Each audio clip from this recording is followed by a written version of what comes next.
بينما كنت أزاول عملي وكنت مريضا بالحمى، وكان صياد يصطاد فوقي في صخرة عالية، ثم رأى شيئا فقال لي: انظر جيدا، هناك ميت. قلت له: أين؟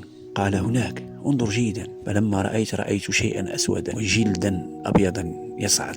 قلت: هذا ميت. فانطلقت وأنا مريض، كنت مريضا بالحمى، فانطلقت إليه لأخرجه. وقد كانت الوقاية المدنية يعلموننا عندما نرى ميتا نخرجه من الماء ثم نتصل بهم. فانطلقت إليه. كان ذلك المكان فيه تياران يلتقيان في ذلك المكان، فلما وصل إلى تيارين اختفى. عطست عليه أبحث عنه فلم أجده.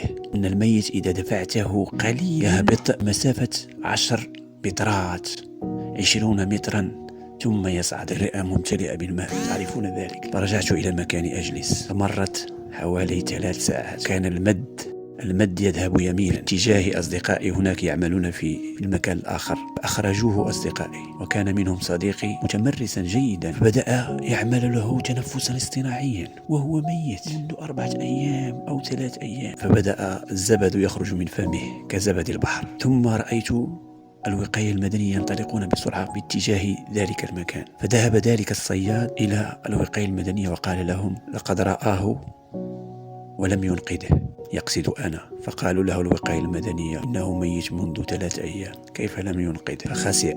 ثم جاءت أمه، وهو عمره، الميت عمره حوالي 18 أو 20. قالوا لها: يا أماه، ذلك الشخص لم ينقذ ابنك، لقد رآه ولم ينقذه.